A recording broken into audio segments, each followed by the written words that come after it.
Yo tout le monde, c'est Olivier et j'espère que vous allez bien. Concernant la réponse à la question de la dernière vidéo, préparez le lubrifiant, parce qu'en réalité, quasiment tout le monde l'a dans le cul. Et oui, on va bien se faire foutre parce que la bonne réponse était la réponse 4. Il n'y a aucun remède. L'explication arrive dans la vidéo. Comme vous l'aurez compris, la vidéo d'aujourd'hui va traiter sur le rhume. Oui, ce machin qui fait bien chier quand il commence à faire froid. Et surtout quand tu l'as. Et voici le top 3 des infos qu'il faut savoir sur le rhume. Alors numéro 1, on commence directement en détruisant un des plus gros mythes qu'on vous fait sans arrêt croire. Celui qui dit qu'on chope le rhume à cause du froid. Eh ben c'est juste totalement faux. C'est même le contraire. Alors, il faut savoir que le rhume est un virus. Et un virus a besoin d'une température chaude, environ 37 degrés, pour survivre. Et tiens, c'est justement la température de notre corps. Quelle coïncidence!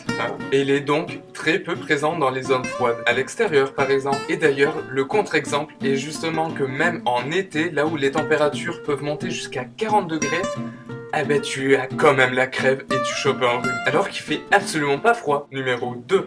Comme la réponse à la question précédente vous le disait, il n'existe pas, à proprement parler, de remède pour soigner le rhume. Bien sûr, on en guérit, mais que ce soit avec ou sans médicaments, c'est la même chose. Cela prend en moyenne une semaine. Et ces médicaments que l'on va prendre ou que l'on va nous prescrire ont un seul objectif, diminuer les symptômes de la maladie. Et ces symptômes sont d'ailleurs les courbatures, les maux de tête, les frissons et la fièvre. Muy caliente. Mais c'est tout, après, ça ne nous guérit pas plus vite. Numéro 3, pour finir, vous vous demandez sûrement pourquoi on est plus souvent malade en hiver qu'en été, alors que théoriquement, c'est la période où le virus est le plus faible. Je vais vous donner l'explication à tout cela. Comme je vous l'ai dit, le virus a besoin d'un milieu chaud pour survivre. Mais il n'y a pas que notre corps, et aussi les magasins, les métros, et tous les endroits renfermés avec du chauffage ou alors une forte population ou une foule. Ce qui permet de créer un endroit habitable pour ce virus. Et en hiver, comme il fait froid, beaucoup de ces personnes vont fréquenter ces lieux pour éviter de marcher dehors dans le froid. Et c'est en mettant nos mains un petit peu partout, puis ensuite en se frottant le visage, le nez, les yeux, sans se laver les mains, qu'on se contamine avec ce virus. Voilà le pourquoi du comment. Donc, si vous ne voulez pas vous enrhumer, il y a des gestes simples à suivre. Déjà, faire attention à ce que l'on touche dans les lieux assez fréquentés et publics, car le virus a de fortes chances de s'y développer dessus. Ensuite, laver régulièrement les mains et toujours avoir une solution hydroalcoolisée pour se désinfecter les mains. Et si vous êtes déjà enrhumé, quand vous éternuez, éternuez dans votre coude.